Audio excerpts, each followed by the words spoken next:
많은 사람들은 누군가에게 잘못됐다, 그렇게 하면 안 된다라고 말하는 것은 사랑이 아니다라고 얘기합니다. 그 사람은 본심이 착하기 때문에 실수한 거니까 그냥 눈 감아주고 부도덕한 일도 잘못된 일도 말로 위로하는 것이 사랑이다라고 얘기합니다. 요즘에는 범죄자들도 자신의 형량을 감량하기 위해서 자기도 왜 그랬는지 모르겠다, 심신미약을 주장한다고 그래요. 아주 흉악한 범죄를 저질러 놓고도 자기가 정신과적인 치료를 받았다, 등등의 이런 것을 내세워서 자기는 본심이 착한데 우발적으로 그런 범죄를 했다라고 하면서 자기는 수감자가 아니라 치료의 대상이다라고 주장하는 풍조가 범죄자들 사이에서 만연한다고 합니다. 그래서 사람들은 다 좋다, 그렇게도 저렇게도 하나님 나라에 간다, 천국 간다 라고 하면서 잘못된 것에 대해서도 그냥 인정해주고 또 감싸주고 무조건 이렇게 하는 것이 사랑이다라고 생각합니다. 그러면 과연 성경에서는 그걸 사랑이라고 할까? 성경에서 말하는 사랑은 불의를 미워하고 진리와 함께 기뻐하는 사랑입니다. 그래서 마치 오늘날 교회에서 모든 죄를 졌어도, 죄 가운데 살고 있어도 하나님은 사랑이기 때문에 걱정하지 않아도 된다라고 말하는 것은 괴물 같은 사랑입니다. 그런 사랑이 괴물들을 만들어냅니다. 오히려 죄의식마저도 없애게 만들어버리는 거죠. 요한일서 4장 1절에서 요한은 사랑하는 자들아 영을 다 믿지 말고 오직 영들이 하나님께 속하였나 분별하라 라고 말씀합니다. 요한이서 10절에서는 누구든지 이 교훈을 가지고 너희에게 나아가거든 그를 집에도 들이지 말고 인사도 하지 말라라는, 그러니까 다른 교리를 가르치면서 잘못된 사랑을 전하는 사람들에 대해서 이렇게 하지 말라라는 거죠. 다윗이 마치 그런 경험을 한 것 같아요. 엄청난 죄를 짓고 있음에도 불구하고 왕이니까, 감히 왕한테 어떻게 죄를 지적해? 왕이니까 하나님께서 알아서 하시겠지 하면서 모두가 다 모른 척하고 눈 감아 버린 겁니다. 근데 다윗도 범죄하고 나서 큰 병이 걸렸거나 무슨 전쟁이 나서 망했거나 무슨 큰 우환이 집에 있었던 것도 아니에요. 범죄 전이나 후나 아무 일 없는 것처럼 나라는 잘 돌아갔고 자기는 또 다른 아내를 얻어서 그냥 즐겁게 살고 있는 그런 형편 속에 있었던 거예요. 아무도 그에게 말하지 않았어요. 어쩌면 이스라엘 백성들도 괴물 같은 사랑을 하고 있었을 수 있어요. 그럼 과연 그 사랑이 다윗을 도와주었을까에 대해서 생각해 봐야 됩니다. 이 시편의 배경은 사무엘하 11장과 12장에 나타나죠. 자기의 충신인 우리아의 아내를 범하고 우리아를 죽음에 내보는 그런 악한 행위를 했어요. 전장에 나가야 될 이스라엘 왕이 전장에 나가지 않고 늦게 일어나서 옥상을 어스렁거리다가 한 여자에게 유혹을 받아서 범죄하게 된 거죠. 우리의 범죄나 시험은, 유혹은 멀리서 오는 게 아닙니다. 우리의 삶의 현장에서 와요. 가까운 직장 사람하고 간음을 하고 가까운 이웃하고 간음을 하는 게 멀리 미국까지 날아가서 간음하고 그런 게 아니에요. 다윗의 이웃에 살았던 우리아의 아내를 보고 그렇게 범죄하게 됐죠. 그래서 그걸 감추기 위해서 우리아를 고의적으로 죽이는, 전쟁터에 보내서 죽이는 그런 짓을 합니다. 그걸 덮으려고 온갖 예를 썼지만 그렇게 안 됐죠. 그런 상황 속에서 이제 나단이 찾아와서 그를 책망합니다. 범죄한 지 1년이 다 되도록 회개할 수 있는 기회를 하나님께서 주셨음에도 불구하고 아무 짓도 하지 않고 있었던 그 다윗이에요.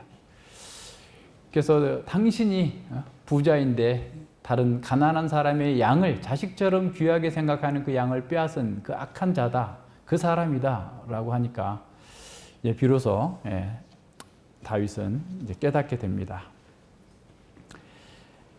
아무리 탁월한 사람이라도 죄에 빠지게 되고 죄의 종이 되고 그 죄를 자꾸 덮으려고만 하면 결코 스스로는 회개로 나가지 못합니다. 그래서 하나님께서 이 나단 선지자를 보낸 거예요. 그러니까 하나님께서 선지자를 보낸 것 그 자체가 그에게는 가장 큰 은혜입니다. 나단 선지자는 목숨을 걸고 죽을 각오를 하고 그에게 그 죄를 폭로했던 겁니다. 물론 선지자들은 어용 선지자들이 많았어요. 우리 구약 성경에도 있고 지금 현재도 그렇죠. 다 기득권 세력과 권력과 결탁해가지고 그들에게 좋은 말을 계속 해주는 그런 사람들이 있어요. 그래서 이사야 9장에서도 거짓 선지자들은 개꼴이다. 개 머리는 이 현재 정치 지도자들, 권력자들이고 그들의 그 권력자들의 입맛에 맞게 꼬리치면서 살랑살랑 거리면서 거기서 뭔가를 얻어먹기 위해서 거짓 예언을 하는 사람들이 많았어요. 그런 중에 이 나단 선지자는 참 선지자였죠. 하나님 말씀대로 그대로 전합니다. 하나님께서 책망하신 그대로 그를 책망하는 거죠. 하나님께서 그를 책망하시는 그 자체가 그를 생명으로 다시 부르시는 은혜의 과정입니다. 그래서 하나님의 사랑은 죄에서 돌이킨 후에 다시 하나님의 은혜 가운데 돌아오도록 만드는 것이 진정한 사랑입니다. 그래서 하나님의 사랑만이 그가 자기 죄를 부인하고 죄를 떠나서 하나님께로 나올 수 있게 된 겁니다. 하나님께서는 그를 대적에게 붙이거나 또 다른 사람들에게 큰 그 타격을 받게 함으로써 그를 죽이시지 않고 오히려 그의 언약, 신실한 언약 때문에 그가 잘못했다 할지라도 인생 막대기와 인생 채찍으로 그를 다시 돌이키고 있음을 보게 됩니다. 근데 우리가 시편 32편에 우리가 방금 찬양한 것처럼 자기가 다윗은 1년여 동안에 죄를 고백하지 않을 때 뼈가 타들어가는 그 피가 다 마르는 것과 같은 심령의 영혼의 고통 속에 있었어요. 그러니까 그렇게 고통스러울 때 선지자를 찾았어야 되는 거예요. 하나님의 제사장을 찾았어야 되는 거예요. 그런데 아무렇지도 않은 것처럼 덮고 있으면서 그 속에서 양심의 고통과 무게는, 죄의 무게는 점점 더 가중되어서 어찌할 바를 모르는 그런 상황이 있었던 거죠. 그러니까 죄에 떨어져 있으면 하나님께서 그 사람을 찾기 전에는 스스로는 나오지 않아요. 정말 하나님의 은혜가 있어야만 나옵니다. 다윗은 그동안에 1년 동안 성전 예배에 안 간 거 아닙니다. 아침 저녁 제사에, 평상시 제사에 다 갔을 거예요. 안식일 제사에 다 참여했고 그 성전에서 종 쳐주는 대로 아침 점심 저녁 기도로 하나님께 나아갔을 거예요. 그러나 은혜가 없는 상황 속에서 이런저런 변명을 하면서 회개를 회피했던 거죠. 애굽의 군사를 죽이고 미디안 광야로 도망쳤던 모세도 회개했다는 말이 없습니다. 이세벨에게 쫓겨서 광야까지 걸어 나갔던 그 엘리야도 자신의 생각이 잘못됐었다라는 것을 생각하면서 회개했다는 말이 없어요. 베드로도 마찬가지입니다. 하나님의 은혜가 없었다면 그는 결코 돌아오지 못했을 겁니다. 아담이 범죄했을 때 폭풍 가운데에서 아담을 찾아오셨어요.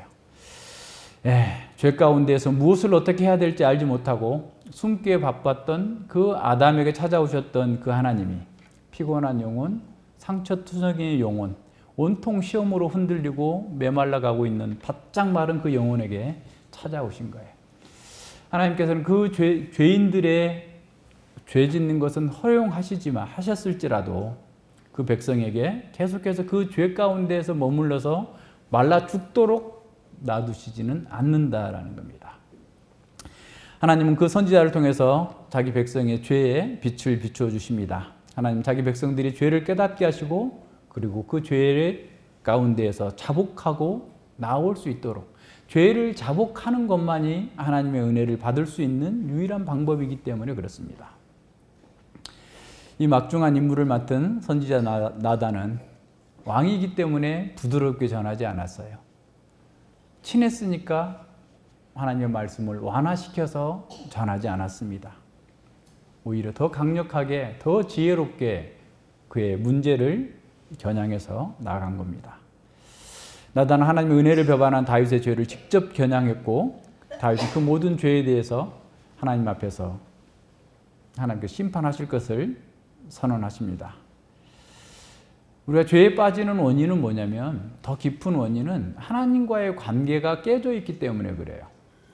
하나님과의 관계가 친밀한 관계에서 떠났기 때문에 죄의 유혹으로 넘어가게 되는 겁니다. 그러니까 다윗이 단지 게을렀기 때문에 그랬던 게 아니라 사실은 하나님 나라의 일과 하나님의 영광보다 자기 안위를 추구하는 것에서 넘어졌다는 사실을 기억해야 됩니다. 하나님의 뜻에 주의하지 않을 때 우리도 모르게 자기 정욕에 이끌림 받게 됩니다. 따라서 이런 정욕을 따라 사는 사람들은 결코 행복할 수가 없습니다. 죄가 제공하는 그 쾌락은 하나님께서 그 하나님의 사람에게 결코 행복을 주지 못하기 때문에 그렇습니다. 우리가 잠깐의 쾌락을 즐기고자 하나님의 법을 버린다면 우리 또한 무서운 대가를 지불하게 될 겁니다. 사무엘서 기자는 이런 다윗의 심리적인 고통에 대해서는 언급하지 않고 있습니다만 시편 32편과 51편에서 다윗이 1년 동안 얼마나 고통스럽게 지냈는지 보여줍니다. 모든 것은 범죄하기 전이나 후가 다 다를 바 없이 평온했어요.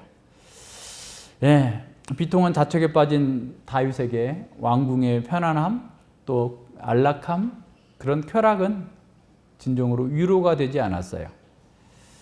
마찬가지입니다.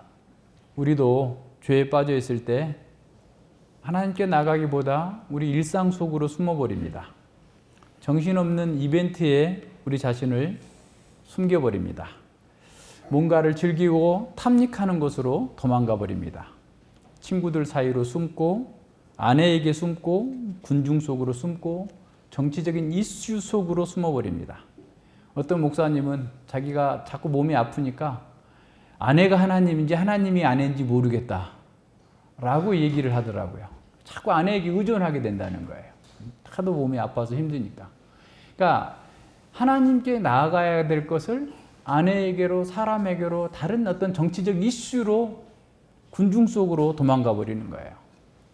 이런 도피는 아담 이후에 지금까지 계속되고 있습니다. 모든 사람들에게 마찬가지입니다.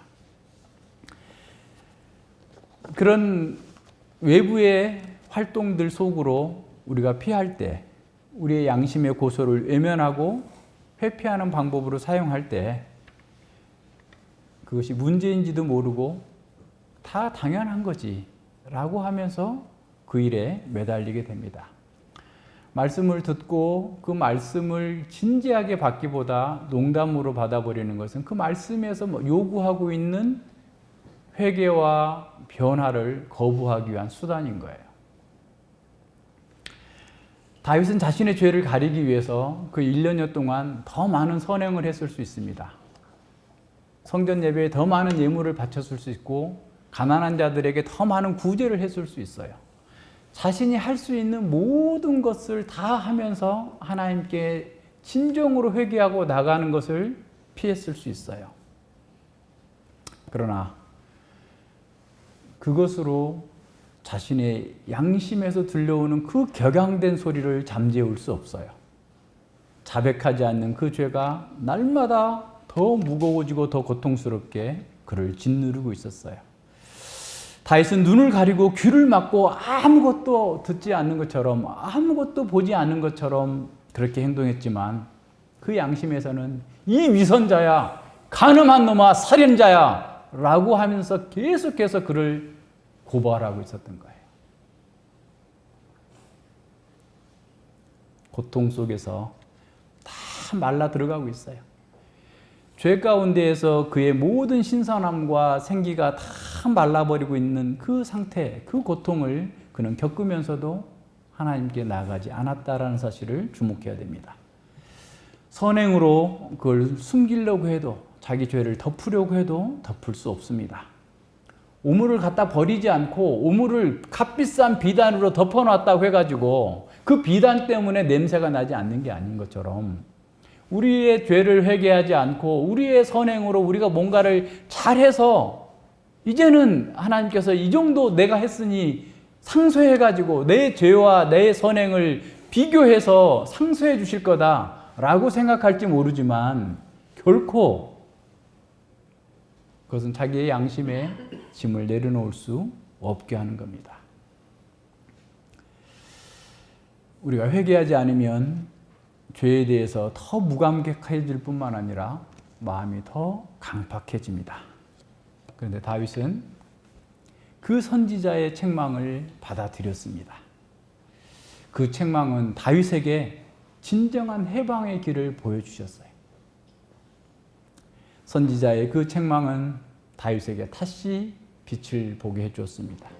하나님을 볼 수 있게 해줬고 자기를 보게 해줬어요. 그가 죄인이라는 사실을 인정하는 순간 다시 하나님의 은혜를, 그 언약의 하나님의 신실한 긍휼과 자비를, 인자를 기대할 수 있게 된 거예요.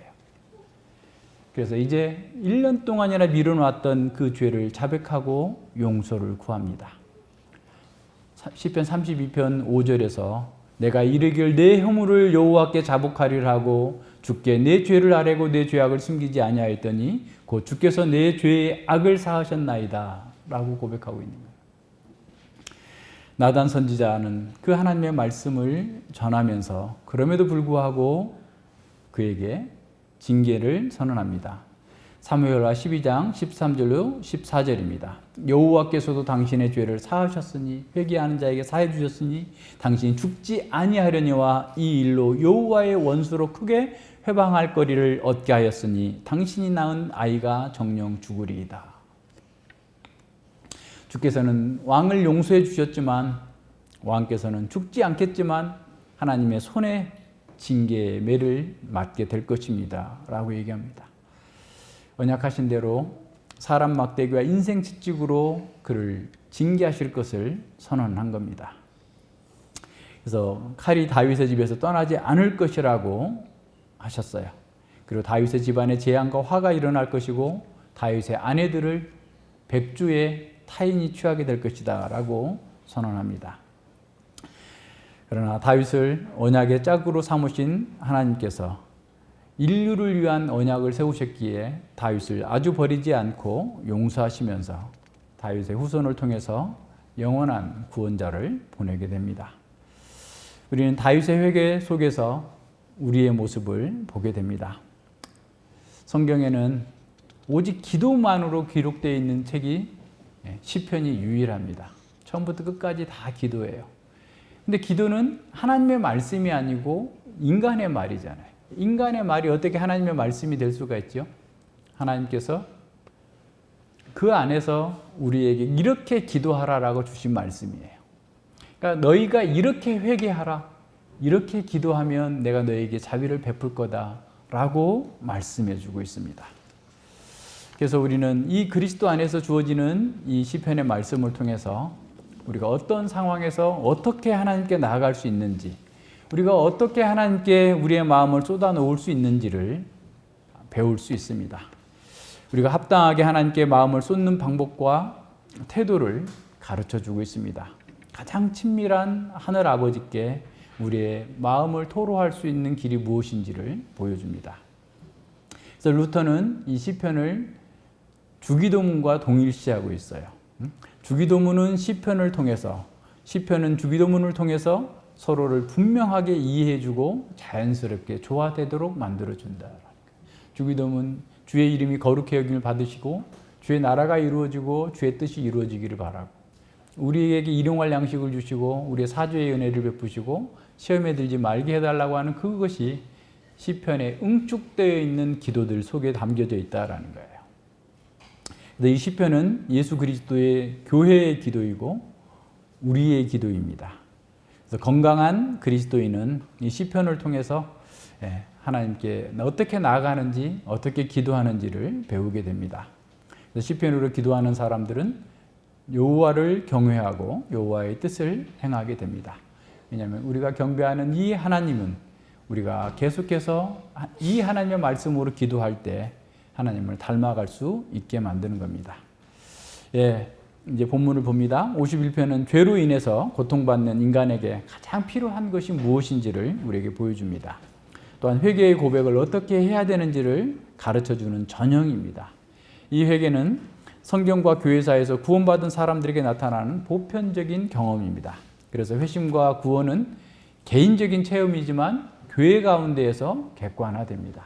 그래서 우리뿐만 아니라 2000년 전의 성도도 1000년 전의 성도도 앞으로 오고 올 모든 시대의 성도들도 이와 같이 하나님을 경험하고 회심을 체험하고 그것이 교회 공동체 가운데에서 하나로 연결될 거라는 사실을 알게 됩니다.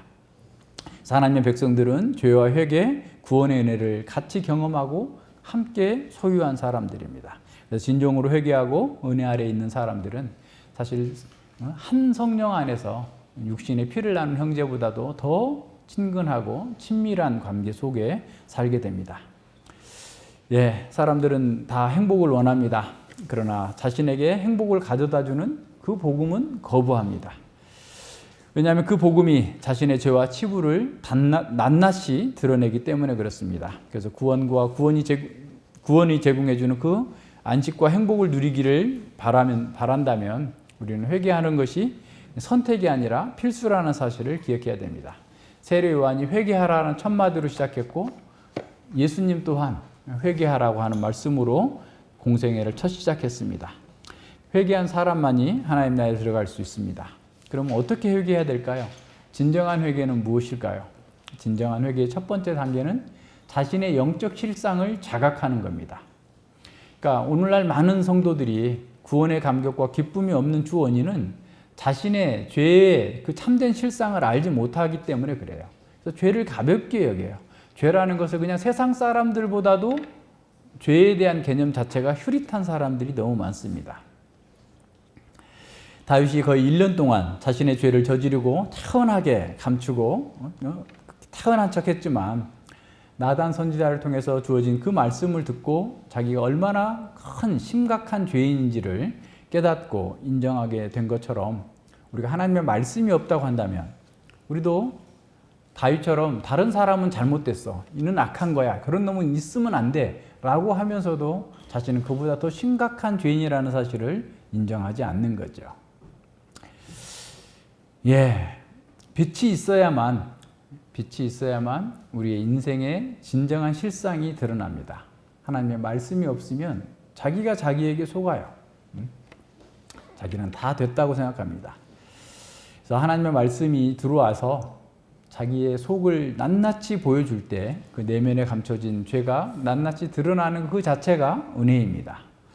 히브리서 4장에서 말씀하고 있는 것처럼 어떤 날선 검보다도 예리해서 우리의 영혼과 관절과 골수를 다 찔러 쪼개서 다 드러나게 하는 것처럼 하나님의 말씀 앞에 자신이 드러나는 게 복이에요.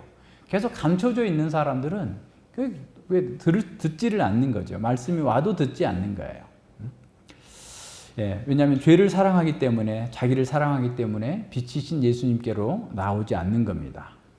예수님은 요한복음 3장 19절 21절에서 악을 행하는 자마다 빛을 미워하여 빛으로 오지 아니하나니 이는 그 행위가 드러날까 하며 진리를 쫓는 자는 빛으로 오나니 이는 그 행위가 하나님 안에서 행한 것임을 나타내려 함이라 그랬어요.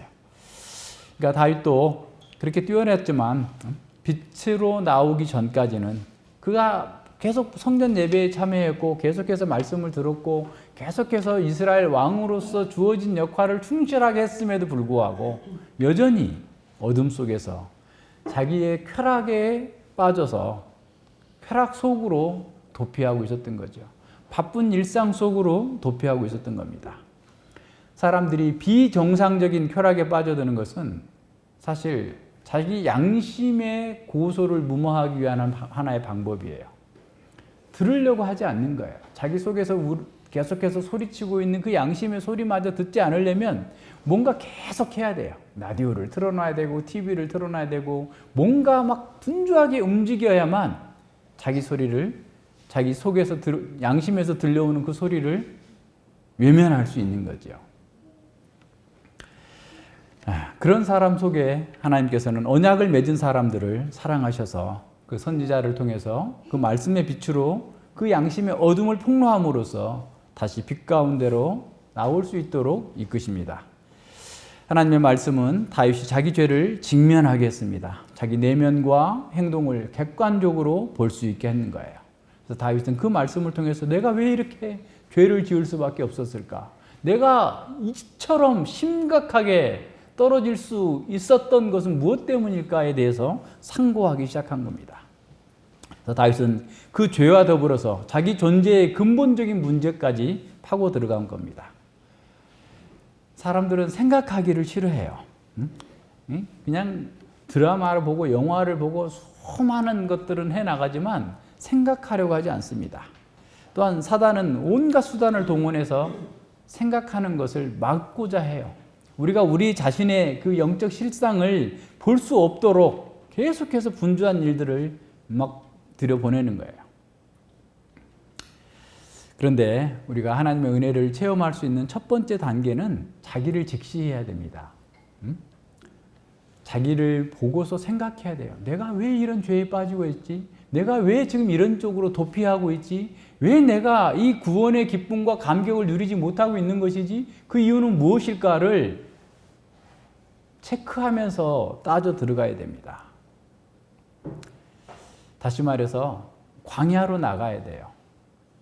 아무것도 없는 곳에 가서 하나님과 내가 대면해야 돼요. 하나님께서 그러니까 어디로도 도피할 수 없는 정말 절대 고독 속에서 하나님 말씀과만 만나서 씨름해야 돼요. 서버 더 타이라고 그랬잖아요. 모든 끈을 끊어내야 돼요. 그러고 나서 하나님의 말씀 앞에서 그 광야에서 자기를 봐야 됩니다. 수천 개의 거울이 우리 사방을 둘러싸고 위아래를 둘러싸고 있는 그 모습을 통해서 자신의 영적이고 외적인 내면의 모습들을 샅샅이 볼 수 있어야 돼요. 그 작업이 필수적입니다. 그러지 않으면 이렇게 분주한 시대에 하나님의 말씀은 늘 귀만 스치고 지나가는 바람과 같을 뿐이에요.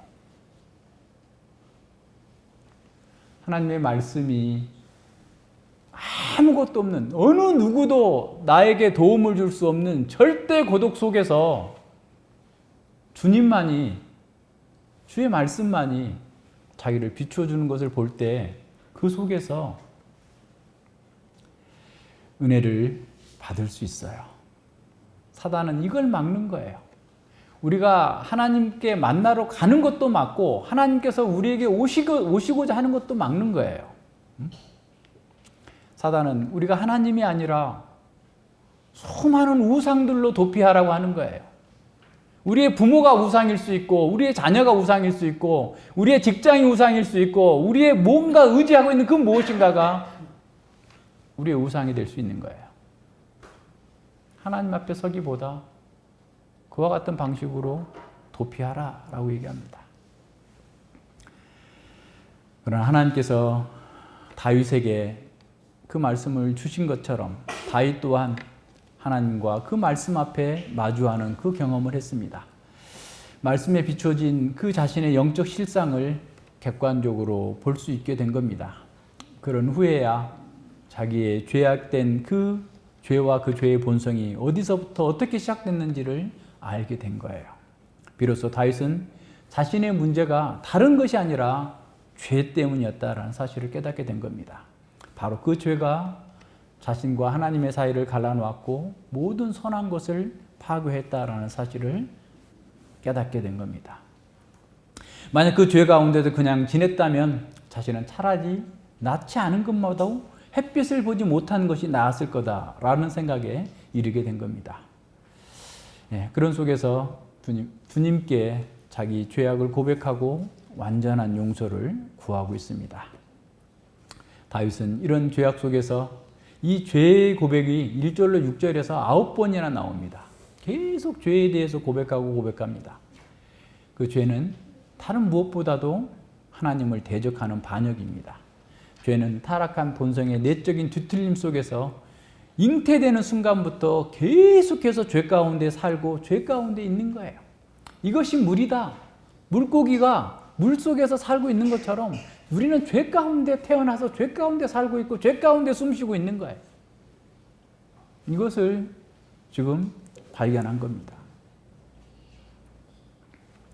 자기가 심각한 죄인이라는 사실을 깨달을 때까지는 이 구원의 복음은 자기하고는 관계없습니다. 제3자 관계일 뿐이에요. 복음의 빛이 자신이 얼마나 심각한 죄인지를 보여주고 그것을 인정할 때만 우리는 주님께 회개로 나아갈 수 있습니다. 성경은 그 무엇보다도 죄를 다루고 있습니다. 그 죄에서 회개하는 길만이 유일한 구원의 길이라는 사실을 계속해서 가르치고 있습니다. 다윗의 고백은 그 죄의 본질이 무엇인지를 잘 보여줍니다. 죄는 하나의 세력입니다. 너무도 강력하게 인간을 묶어서 멸망으로 이끌어가는 세력입니다. 죄를 표현하는 그 단어가 세 가지인데, 하나는 패샤하고 이건 반역이라는 뜻이고, 또 하나는 아온인데 뒤틀림이라는 거예요. 완전히 그냥 왜곡되어 버린 거죠. 그 하타는 완전히 구체적인 실제의 죄들을 나타냅니다. 그래서 자기의 죄가 모든 면에서 얼마나 하나님께 배은망덕한 죄인지를 하나하나 고백하고 있어요. 그래서 우리가 알아야 될 그 첫 번째 단계는 우리 자신의 본성 그 자체가 완전히 부패했다라는 것을 깨닫고 그것을 발견하고 그것을 고백하는 것입니다. 이 시편에서 보여주는 죄에 대한 고백은 모든 죄인에게 동일하게 적용할 수 있는 겁니다. 다윗만 그런 것이 아니라 다윗의 고백이 곧 우리의 고백이 되어야 되는 거예요. 죄는 적극적으로 하나님을 반역하는 겁니다. 우리의 본성의 부패는 모든 삶의 현장에서 드러나고 있습니다. 그래서 우리의 본성과 우리의 삶을 통해서 그 끔찍한 죄의 형상들이 계속해서 분출되고 있음을 기억해야 됩니다. 이렇게 죄라는 사실을 인식할 때 비로소 회개의 필요성을 깨닫게 됩니다. 죄를 인식하지 못하는 사람들은 예수님과 함께 있었지만 예수님의 사역을 이해할 수 없었어요. 나는 건강한데 내가 무슨 회개하라는 뜻이야 라고 얘기합니다. 자기의 죄악의 본질을 인식하고 통회하기 전까지는 예수님과 진정한 관계를 맺을 수 없습니다. 교회에 와서도 괴물 같은 사랑을 기대하는 사람들은 죄를 지적하는 것을 싫어하고 그것을 사적인 책망이라고 치부해버립니다. 그들은 사욕을 부추기고 거짓된 평안을 반복적으로 가르치는 거짓 교사를 따라갑니다. 죄를 발견한 다윗은 애통하면서 간절하게 기도합니다. 말씀의 빛으로 자기 죄를 발견한 사람은 죄를 고백하면서 그 죄의 자리에서 떠나서 회개의 길로 나옵니다. 1절과 2절입니다. 하나님이여 주의 인자를 쫓아 나를 긍휼히 여기시며 주의 많은 자비를 쫓아 내 죄가를 도말하소서. 나의 죄악을 맑게 씻기시며 나의 죄를 깨끗이 하소서. 그랬어요. 다윗에게 주어진 그 모든 것, 주님의 언약적 사랑 긍휼로 자신의 죄를 지워주시고 씻어주시고 깨끗하게 제하해 주실 것을 간구하는 겁니다. 다윗은 간절하게 원하는 것은 자기의 죄를 사해달라라는 겁니다.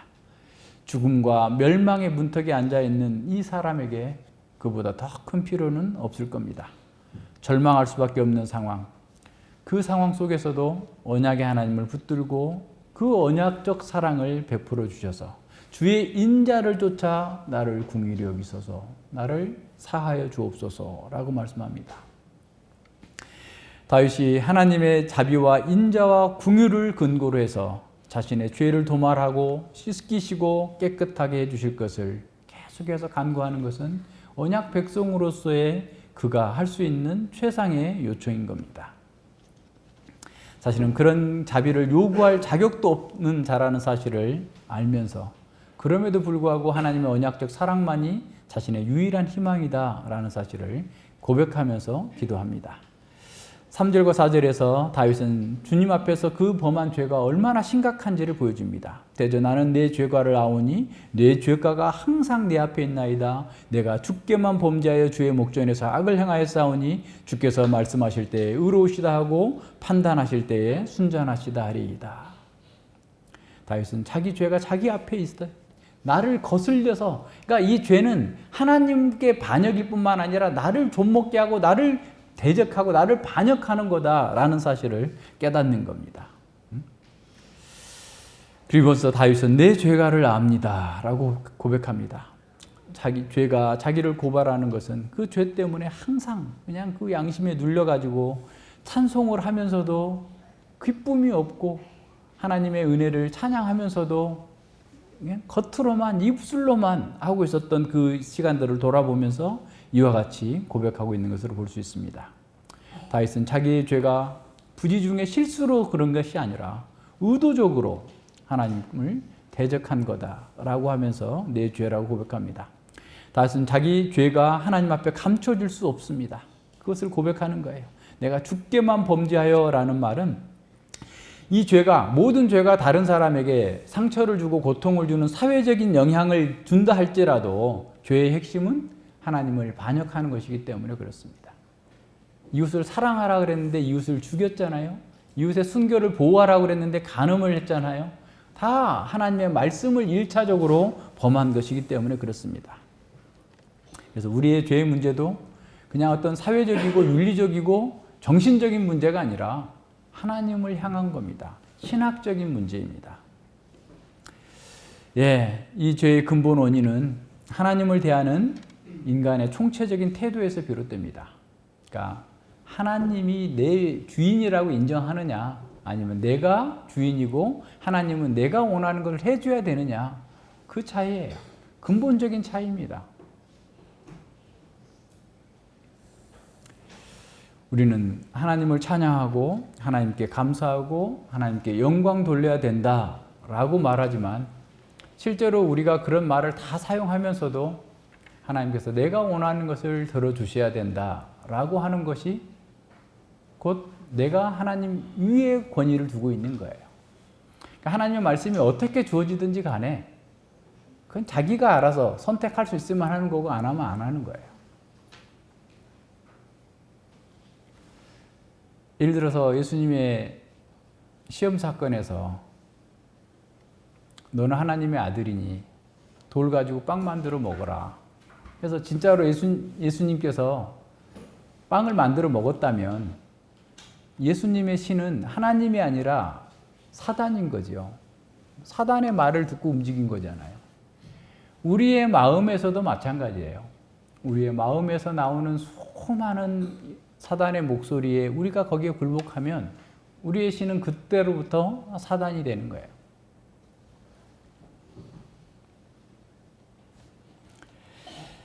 다윗은 자기 죄를 핑계대거나 변명하지 않고 하나님께 반역했습니다 라고 고백합니다. 우리가 하나님 모르게 범죄할 수 없습니다. 우리가 마음으로 드러난 것은 내 아내도 내 자식도 누구도 알 수 없지만 하나님은 아십니다. 우리가 진정으로 어떤 마음으로 살고 있는지를 알고 계십니다. 시편 139편에서 너무 잘 나타나잖아요. 어디에 숨었든지 주께서 다 아십니다 라고 얘기합니다. 어떤 상황에서 몰래 죄를 졌다 할지라도 하나님 앞에 다 드러나 있습니다. 영상으로 기록되어 있습니다. 우리의 마음의 활동마저도 기록되어 있습니다. 그래서 우리는 하나님 앞에서 어떤 변명의 여지도 없습니다. 그래서 하나님께서 용서해 주지 않는다면 우리는 죄의 책임에서 정죄에서 벗어날 수 없습니다. 주께서 어떤 판결을 내리시든지 그 판결에 이의를 제기할 수 없습니다. 하나님의 판결은 항상 공의롭고 완벽하게 정의를 실현하십니다. 그래서 4절 하반부에서 그 다윗의 말은 이런 뜻입니다. 주께서 유죄를 선고하실 때 당신은 의로우시고 심판하실 때 당신은 완전하십니다 라는 고백이에요. 다 법정적 선언이죠. 진정한 회개는 다윗처럼 고백하는 것에서부터 시작됩니다. 입이 10개라도 저는 할 말이 없습니다. 제가 어떤 사람인지를 똑똑히 보았습니다.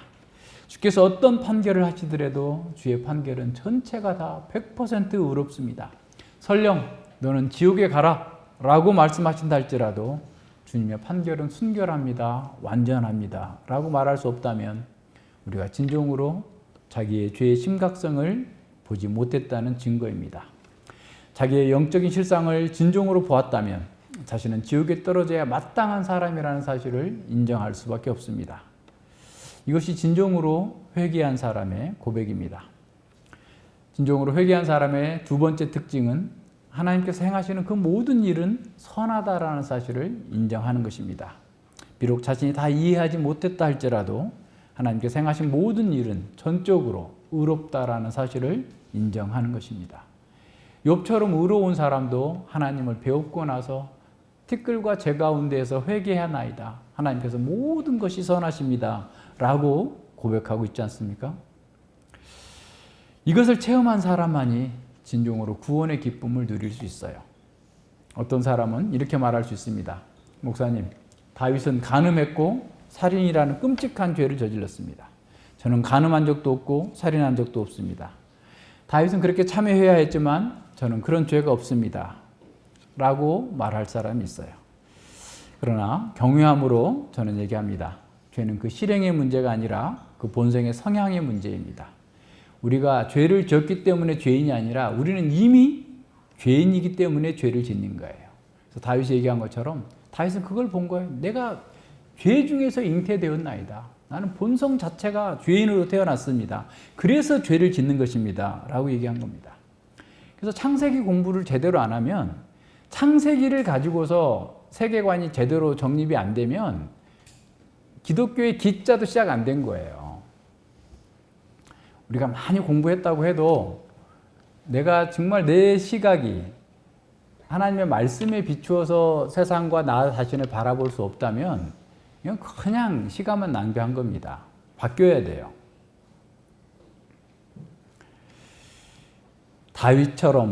다윗이 죄를 짓지 않을 수 있었던 것은 다른 사람보다 착하고 탁월해서가 아니에요. 뭐 때문이죠? 그가 죄를 짓지 않을 수 있었던 것은 하나님께서 일반 은혜를 붙잡아 주셨기 때문이에요. 다윗은 그걸 안 거예요. 우리가 9번 잘하다가 한 번 넘어졌기 때문에 9번 잘한 건 내가 잘한 게 아니에요. 그것도 하나님께서 은혜로 붙잡아 주셨기 때문에 그런 거예요. 그럼 왜 한 번 실패하게 하시느냐? 네가 한 게 아니다라는 걸 보여주는 하나의 방법이에요. 우리가 죽는 날까지 우리는 계속 잘 될 때, 못 될 때 늘 있을 거예요. 그럴 때마다 우리가 뭘 잘한 것 가지고 내가 그래도 이 정도면 괜찮아야 됐지? 이 정도면 내가 어느 단계에 도달했지? 라고 할 수 없어요. 그럴수록 우리는 어떻게 돼요? 하나님 은혜가 큽니다. 은혜가 아니면 저는 한순간도 설 수 없는 사람입니다. 이렇게 나가는 거예요. 자, 보세요. 우리가 진정으로 우리의 실상을 보았다면 우리의 죄는 다윗의 죄보다도 훨씬 더 끔찍하다는 사실을 기억해야 돼요. 그 세상에 어떠한 죄인보다도 우리는 다를 바 없다라는 사실을 기억해야 됩니다. 오직 다른 것은 하나님의 은혜뿐이라는 사실을 기억해야 돼요. 우리 속에서도 매일 분수처럼 솟구치는 죄악들이 계속 솟아나죠. 그런데 하나님께서 그걸 막아주셨고 하나님께서 특별 은혜까지 주셔서 예수 그리스도의 구속의 은혜 가운데에서 내가 나를 부인하고 절제하고 조절할 수 있으니까 이나마 있는 거지. 그 두 은혜를 거둬 가버렸다면 우리는 똑같은 사람이 될 거예요. 우리가 가장 비난하는 사람보다 더했으면 더했지 덜하지 않을 거예요. 섹스피어는 상처를 입어보지 않는 사람은 흉터 가진 사람을 놀린다라고 그랬어요. 상처를 입어본 사람이 흉터를 가진 사람의 아픔을 이해할 수 있는 것처럼 자신의 죄악이 얼마나 심각한지를 아는 사람만이 다윗의 죄와 자신의 죄를 동일시하면서 다윗처럼 자신도 회개할 필요가 있다는 사실을 느끼는 거예요. 만약에 자기는 죄가 없어서 다윗과 다르다라고 한다면 진짜로 죄가 없어서가 아니라 그 마음이 어둠에 쌓여있기 때문에 그렇습니다. 진리의 빛이 비추어주지 않기 때문에 그런 거예요. 그래서 기도해야 돼요. 하나님의 말씀의 빛으로 자신의 진정한 영적 실상을 깨닫게 해달라고 기도해야 됩니다. 다윗은 자기의 죄의 뿌리가 얼마나 깊고 철저한지 고백합니다. 어쩌다 실수한 범죄가 아니라 나는 죄 중에 잉태하였다라고 말합니다. 5절과 6절입니다. 내가 죄악 중에 출생하였으며 모친이 죄 중에 나를 잉태하였나이다 라고 말합니다. 중심의 진실함을 주께서 원하시오니 내 속에 지혜를 알게 하시리이다. 그러니까 죄악 중에 잉태됐다는 것은 잘못된 출산 과정에서 태어났다라는 말이 아니라 태어나기도 전부터 죄의 영향력 가운데 있었다라는 사실을 고백하는 겁니다. 그래서 이 죄에서 벗어날 수 있는 길은 사람으로서는 할 수 없습니다. 오직 주님께만 있습니다라고 고백하는 거예요. 눈에 보이지도 않는 작은 세포 단계일 때부터 나는 죄의 가운데 있었고 죄 가운데에서 살고 있었습니다 라고 고백하고 있는 겁니다. 다윗은 자신의 환경이 아니라 자신의 본성 자체가 죄로 가득 차 있음을 보여줍니다. 그런 자신의 죄악들을 추적해 가면서 이렇게 말했을 겁니다. 도대체 나는 무엇 때문에 죄를 지었을까? 내 주변 환경 때문일까? 아니야, 내 안에 수많은 정욕과 탐욕이 가득하구나. 그럼 왜 언제부터 그랬을까? 내가 날 때부터 그랬구나. 내가 날 때부터 나의 본성이 왜곡되고 악으로 가득 차 있었구나. 부패한 것은 세상이 아니라 바로 내 마음이구나. 만물보다 심히 부패한 것이 바로 마음이라는 사실을 깨닫게 된 겁니다. 이건 사도 바울도 마찬가지죠. 내 육신에 선한 것이 있지 않다라고 고백합니다. 내가 원하는 것은 선을 원할지라도 막상 선을 행할 수 있는 능력은 전혀 없었다라고 고백하고 있습니다. 오호라 나는 곤고한 자로다라고 탄식할 수밖에 없는 거예요. 바로 이것을 다윗이 깨달은 거죠. 그래서 자신이 어떤 죄악을 행한 그 자체보다도 근본적으로 자신은 죄의 욕망에 완전히 사로잡혀 있었다라는 사실을 고백하면서 자기에게는 의로운 것이 전혀 없습니다라고 고백하는 겁니다. 자기 속에 아주 강력한 죄의 자성이 있어가지고 뭐든지 죄에 달려가는 그런 본성들이 가득 차 있다라는 사실을 깨닫고 이와 같이 고백하는 겁니다. 이제 다윗은 자신이 할 수 없는 것을 하나님께서 해주셔야만 합니다라고 기도합니다. 중심의 주님께서는 진실함을 원하지만 저는 그 중심에 그 마음에 진실함이 없습니다라고 얘기합니다. 하나님께서는 정말 다윗이 신뢰할 만하고 믿을 만하고 참돼야 한다는 것을 알고 있지만 자기는 그렇게 할 수 없습니다. 하나님은 진실함을 원하지만 저는 그렇게 살 수 있는 것은 아무것도 없고 오히려 허위와 거짓과 무능력밖에는 없으니 주여 저에게 은혜를 베풀어 주시옵소서. 하나님께서 자기 마음의 중심을 변화시켜서 지혜를 분별할 수 있도록 은혜를 허락하여 주시옵소서라고 기도하고 있습니다. 다윗이 아무리 노력한다 할지라도 과거의 삶의 방식에서 죄된 본성에서 나오는 그 상황 속에서는 결코 스스로는 벗어날 수 없다라는 사실을 인정하면서 이렇게 지혜를 구합니다. 철저한 절망 가운데에서 하나님의 성품에 의지해서 기도하고 있는 겁니다. 자기의 죄와 부패함을 이렇게 깨닫기 전에는 인간은 어느 누구도 스스로 돌이킬 수 없습니다. 아니 깨달았다 할지라도 자기 힘으로는 그 죄악을 버리고 하나님께 나아갈 수 없습니다. 그래서 다윗은 간구하는 거예요. 중심의 진실함을 주께서 원하시오니 내 속의 지혜를 알게 하시리이다. 우리가 원하지만 할 수 없으니 주께서 그 일을 해 주시옵소서라고 기도하는 거예요. 우리가 만세반석 열리니라는 찬송가에서 빈손 들고 앞에가 십자가를 붙으네 의가 없는 자라도 도와주심 바라고 생명샘에 나가니 나를 씻어주소서. 내가 공을 세우나 은혜 갚지 못하네 쉼없이 힘쓰고 눈물 근심 많으라 구속 못할 죄인을 예수 홀로 속했네. 예수님만이, 예수님의 십자가와 예수님의 보혈만이 우리 안에 진실함을, 우리의 마음과 우리의 삶을 바꿔놓을 수 있다라고 고백하는 겁니다. 7절과 9절에서 다윗은 하나님의 성품에 근거해서 하나님만이 하실 수 있다라고 하면서 이렇게 간구합니다. 우슬초로 나를 정결케 하소서. 내가 정하리이다. 나를 씻기소서. 내가 눈보다 희리이다. 나로 즐겁고 기쁜 소리를 듣게 하사 주께서 꺾으신 뼈로 즐거워하게 하소서. 주의 얼굴을 내 죄에서 돌이키시고 내 모든 죄악을 도말하소서. 우슬초로 나를 청결케 하소서. 나를 씻기소서. 돌이키소서. 도말하소서. 다 제의적 용어죠. 누군가가 죽지 않으면 자기가 죄 가운데에서 결코 깨끗해질 수 없다는 사실을 전제하면서 기도하고 있는 겁니다. 다윗은 죄의 얼룩과 수치를 제거하기 위해서는 하나님께서 보내실 그 독생자의 죽음이 필요하다라는 사실을 알고 있는 겁니다. 우슬초는 우리 민수기 19장에서 봤던 것처럼 붉은 암송아지의 재를 물에 타가지고 뿌려서 부정한 것에서 시체를 맞춘 것에서 정결케 했던 것과 같이 그렇게 하는 것처럼 그 우리 자신의 그 제사, 우리를 위한, 자신을 위한, 자신의 죄를 위한 그 제사는 그 어떤 것으로도 할 수 없고 오직 하나님께서 정하신 방법으로만, 하나님께서 정하신 제물로만, 하나님께서 하신 그 일로서만 죄가 제거될 수 있다라는 사실을 고백하고 있는 겁니다. 다윗은 죄를 씻고 제거하는 것은 자기의 힘과 노력 그 어떤 방식으로도 불가능하다는 것을 절감했어요.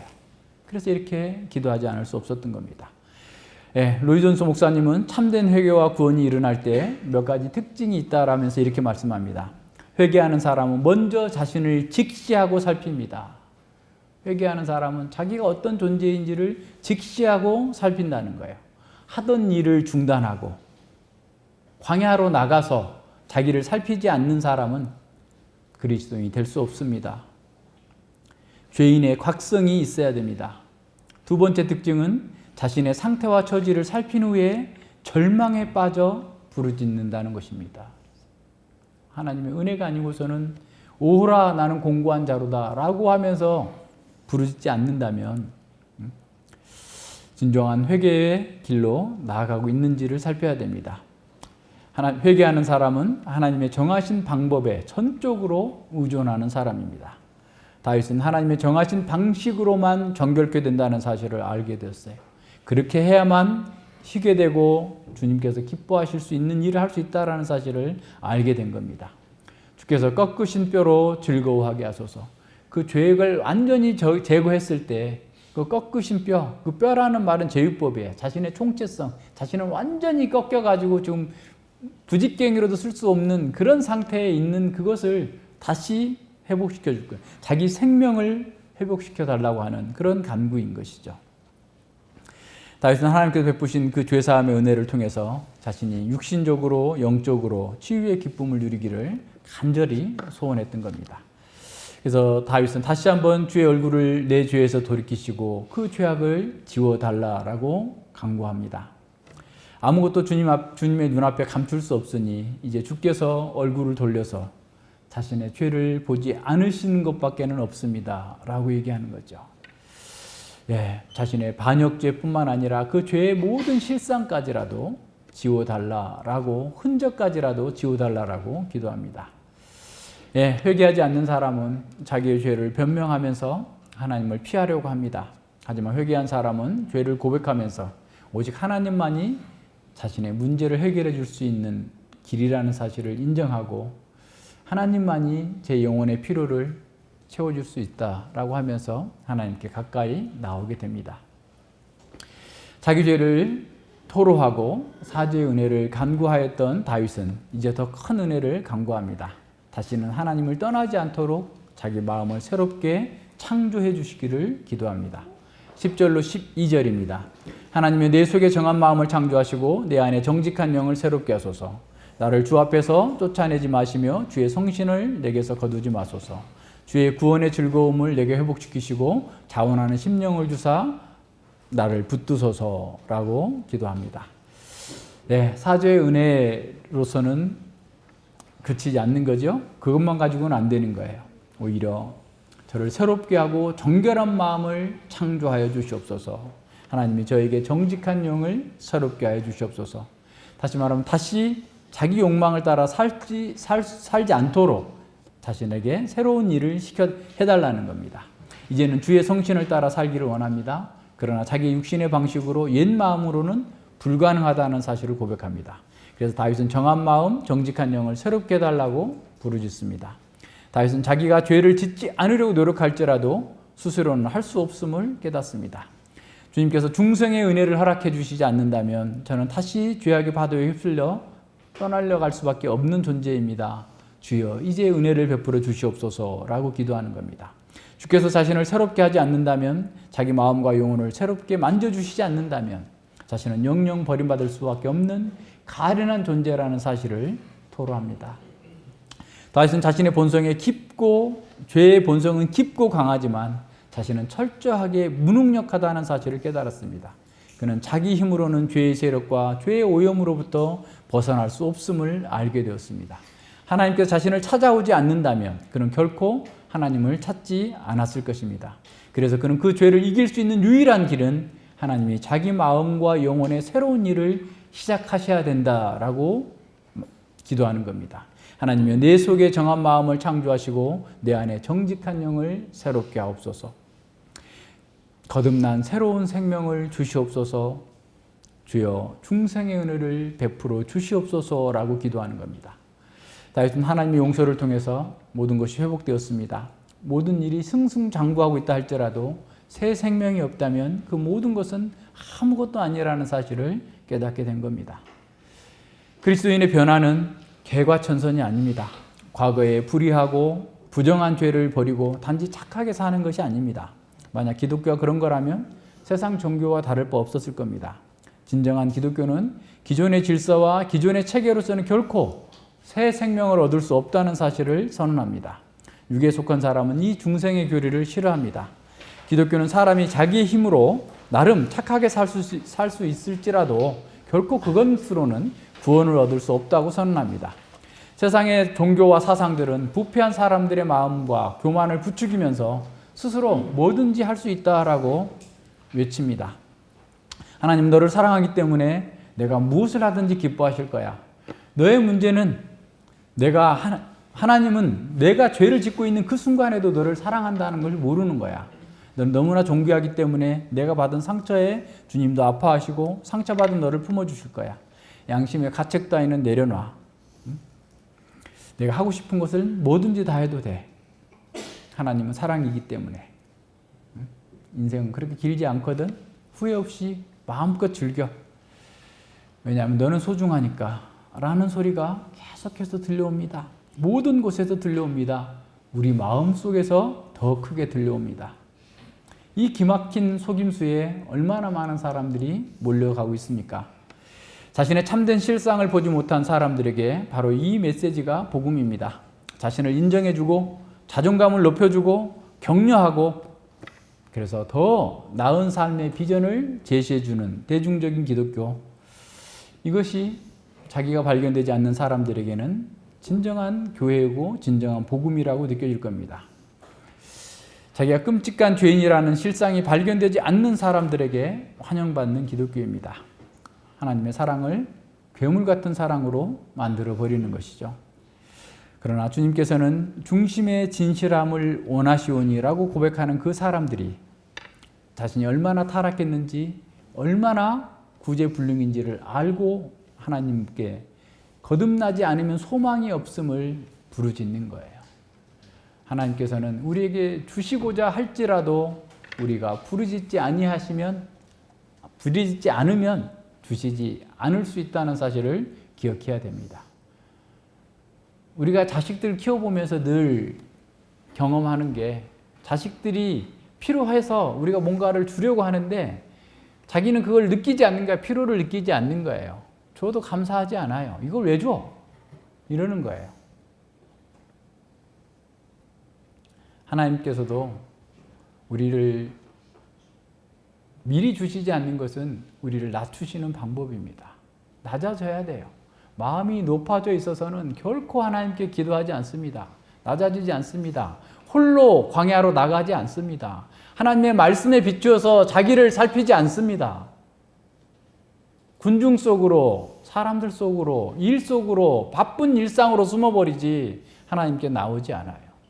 그런 사람에게 하나님께서 야, 이게 구원이야, 이게 은혜야 라고 아무리 준들 감사하게 받지 못합니다. 가치를 몰라요. 그래서 예수님 뭐라고 말씀하셨어요? 개와 돼지에게 진주와 보화를 던지지 말라라는 거예요.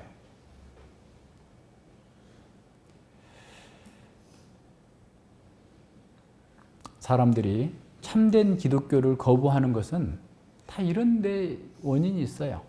그러니까 진정한 기독교는 사람이 많이 모일 수 없습니다. 특별한 하나님의 은혜가 아니고서는 그렇게 되기가 어려워요. 예수님 당시의 바리새인들, 성경에 능통했던 그 서기관들 예수님을 배척하는 거예요. 예수님 뭐라고 말씀하십니까? 가장 도덕적이고 가장 성경에 능통한 사람들이 예수님을 배척합니다. 받아들이지 않습니다. 너희가 서로 영광을 취하고 하늘로부터 오는 영광을 취하지 아니하니, 하나님께로부터 오는 영광을 구하지 아니하니 나를 어떻게 믿을 수 있느냐? 사람들의 영광을 높여주고 서로 괴물 같은 사랑이라도 계속해서 사랑한다라고 얘기를 해줘야 사람들은 그거를 좋아하는 겁니다. 예수님은 니고데모처럼 탁월한 관원에게도 네가 아무리 열심히 하나님 나라를 사모하고 배우고자 해도 거듭나지 않으면 아무것도 아니야 라고 말씀하니까 싫어하는 거예요. 받아들일 수 없는 겁니다. 바울은 육신의 생각은 하나님과 원수가 되나니 이는 하나님의 법에 굴복치 아니할 뿐만 아니라 할 수도 없음이라 그랬어요. 육신에 있는 자들은 하나님을 기쁘시게 할 수 없다라고 선언합니다. 다윗은 바로 이것을 그 아름다운 시로 표현한 겁니다. 하나님이여 내 속에 정한 마음을 창조하시고 내 안에 정직한 영을 새롭게 하옵소서. 하나님만이 새 마음을 주시고 깨끗한 마음을 창조하실 수 있습니다. 무에서 유를 창조하신 전능하신 하나님의 능력만이 우리를 새로운 생명과 새로운 성품으로 새롭게 거듭나게 빚어낼 수 있는 겁니다. 사람에게 가장 절실한 필요는 거듭남입니다. 바로 이것을 위해서 하나님의 아들이 이 땅에 오셔서 십자가에 못 박히셨습니다. 하나님의 아들이 이 땅에 오신 것은 죄짓고 다시 회개하고 죄짓고 회개하고 계속 그렇게 살다가 지옥 가는 게 안쓰러우니까 죽을 때 내 천국에 데려가 주마 이런 식의 약속을 하는 게 아닙니다. 그것은 복음을 모독하는 거예요. 복음은 우리를 새롭게 창조하여서 하나님께서 기뻐하시는 일을 하도록 하는 거예요. 하나님께서 기뻐하시는 일을 할 때 우리가 가장 인간다운 거고 가장 행복하고 가장 안식을 누리는 겁니다. 모르니까 어둠에 갇혀있기 때문에 자기가 원하는 것을 하면 자기가 좋을 거라고 생각하는 거예요. 그러나 그것은 내 죄가 내 앞에 있나니 그 죄 때문에 내가 망하게 되었나니 라는 거예요. 자기 파멸적인 성격을 가지고 있습니다. 무엇이든지 한번 바라보세요. 짧은 인생을 바라봐도 여기서 60년, 70년 살고 있는 사람들을 바라봐도 그것이 분명하게 드러나고 영혼까지 비추어서 보세요. 부자와 나사로의 거지 나사로의 비유를 통해서 우리 인생 전체를 바라보면서 과연 그것이 내가 잘 나가고 성공하고 있는 것이 정말 성공인 건지 따져봐야 돼요.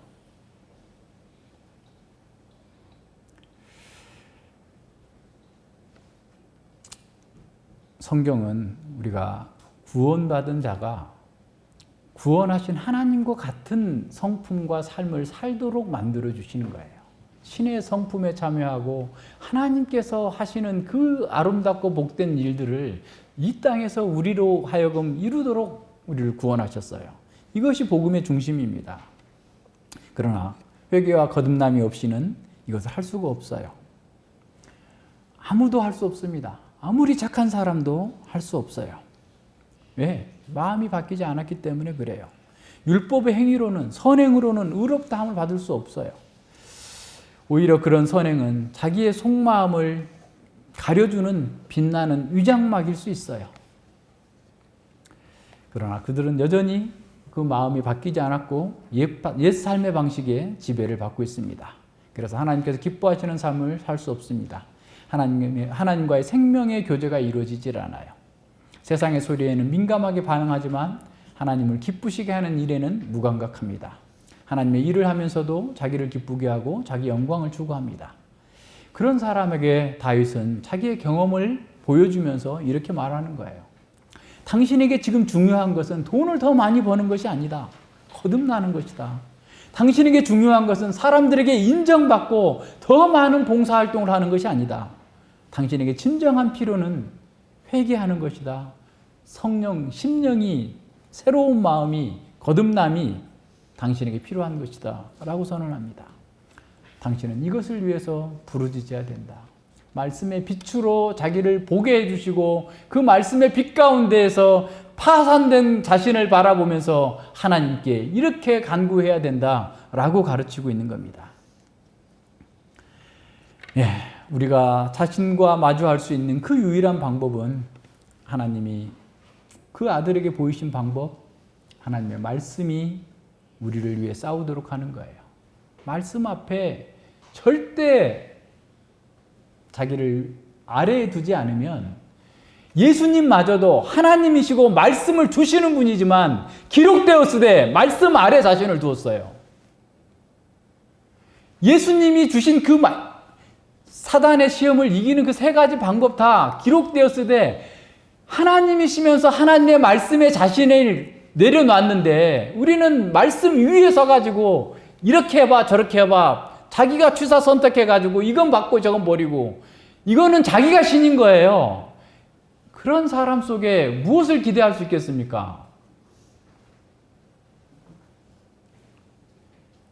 하나님의 말씀이 우리와 싸우도록 말씀 앞에 부딪혀야 돼요. 기독교는 단지 이 땅에서 착하게 사는 그런 종교가 아닙니다. 새로운 생명, 영원한 하나님의 생명을 주는 종교예요. 그리스도인은 단지 착한 사람이 아니라 그리스도의 생명, 하나님의 생명으로 거듭난 새 사람입니다.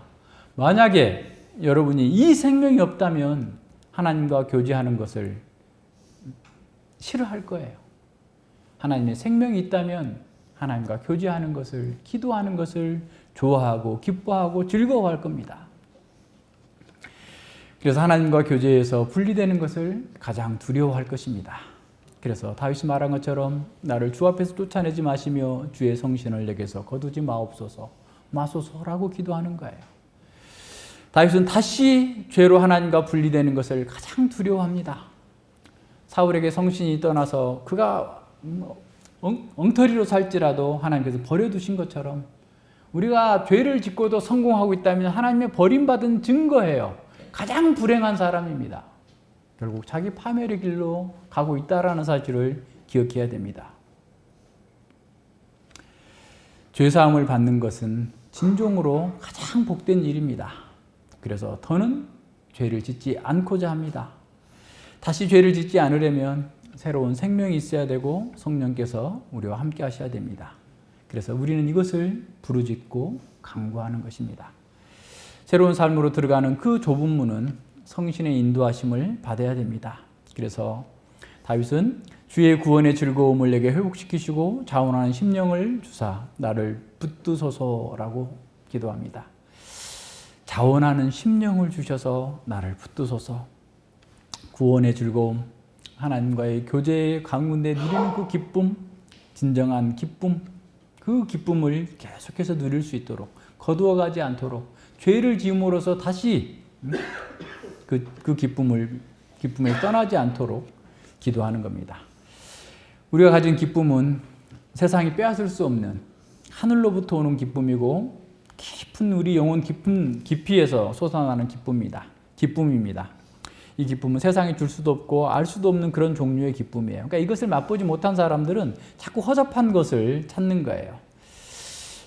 평생 안진병이로 살다가 예수님의 이름으로 걷고 뛰었던 사람이 누렸던 그런 기쁨, 외양간에 갇혀있던 송아지가 뛰노는 그런 기쁨, 그 기쁨을 우리는 누리고 있는 겁니다. 평생 명인으로 살다가 예수님이 기적적인 치유로 앞을 본 사람과 같은 그런 기쁨을 누리는 거예요. 이런 기쁨은 세상이 줄 수 없는 기쁨입니다. 우리 몸과 영혼이 깨어지는 고통이 있다 할지라도 그 기쁨은 빼앗아갈 수 없습니다. 그 기쁨을 소유한 사람이 바로 그리스도인입니다. 거듭난 사람입니다.